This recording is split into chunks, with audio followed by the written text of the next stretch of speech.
Hey YouTube, how we doing? Welcome to the Soccer Family Zone. Today we'll be talking about the different positions on the soccer field, right? Whether you're a dad teaching your kids how to play soccer, or you're a brand new coach that just decided to take over to help out your neighborhood teams, the local Y or the Boys and Girls Club, whatever you're doing and you're new at soccer, we hope you can find some value in this episode that we'll be putting out here, where we will discuss the different positions on the field so you can help your team basically to understand the game of soccer better. We'll see you guys soon. Hey guys, welcome back to the Soccer Family Zone. My name is Coach Baptiste. It's always a pleasure to be with you guys. And in this episode, again, we're talking about the different positions on the soccer field. Remember, the game of soccer, when it comes to a full-sided game, is 11v11, right? In there, you have one goalkeeper and then 10 field players. The big difference, you might ask, why is he called a goalkeeper and then you have field players?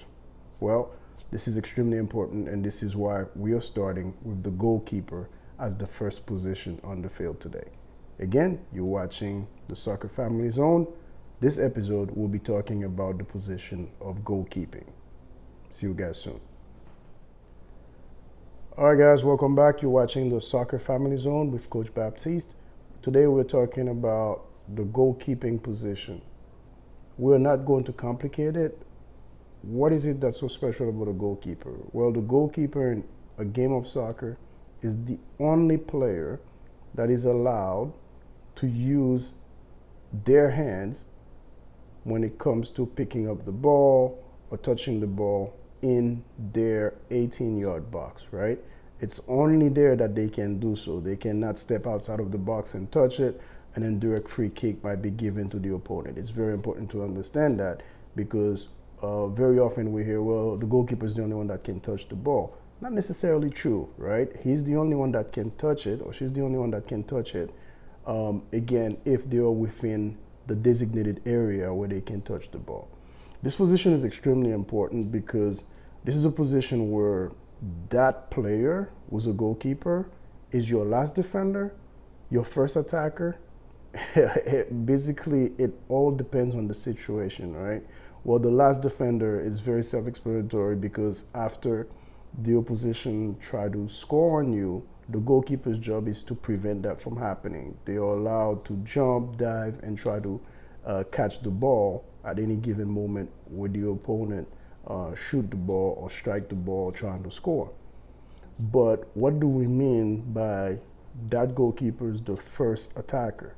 Well, as soon as that goalkeeper recovers the ball, he's allowed to start play. She's allowed to start play right away and help your team hit the other team on a counter attack or something of that effect.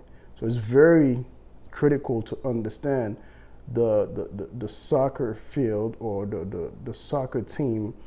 We don't swap defense with offense or anything like that, where we bring in the defensive unit or we take out the offensive unit, so on and so forth. It's just the same player that's a defender in one sequence, that same player becomes an attacker in the next sequence. It's just got to be very, very quick.